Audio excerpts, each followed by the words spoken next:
अस्सलामुअलैकुम दोस्तों, क्या हाल चल है। ओमान में हालात कैसे हैं, जॉब काम की क्या सूरत हाल है, उसकी एक ज़िंदा मिसाल मैं दिखाता हूँ आपको।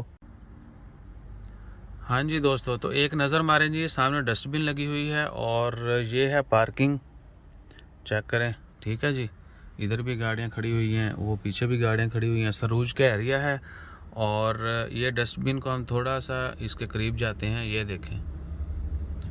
Looking for a driving job, I have 12 year of driving experience in Oman. Oman में इनका 12 साल का ड्राइविंग का एक्सपीरियंस है और नौबत ये आ चुकी है कि उनको डस्टबिन के ऊपर जॉब के लिए लगाना पड़ रहा है।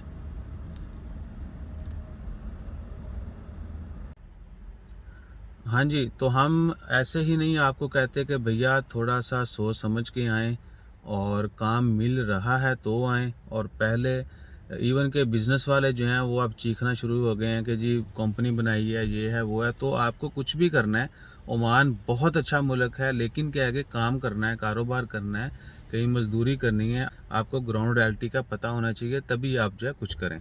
ओमान बहुत पीसफुल है, बड़ा ज़बरदस्त मुल्क है, लोग इतने अच्छे हैं, आपकी सोच है। जीसीसी में तो आपको ओमानियों जैसे फ्रेंडली लोग नहीं मिलेंगे, कल्चर भी अच्छा है, ठीक है ना। सो हालात जो हैं हर जगह पे अप डाउन होते रहते हैं, आपने ये चीज़ें ज़रूर जहन में रखनी है। तो अपना ख्याल रखिएगा, दुआ में याद रखिएगा। और इन्फॉर्मेशन जो है ना, पहली इन्फॉर्मेशन सॉरी हर चीज़ से पहले उस चीज़ की इन्फॉर्मेशन जो है वो लाजमी होनी चाहिए आपके पास, तभी जो है आप एक अच्छा सफ़र जल्दी कंप्लीट कर सकेंगे।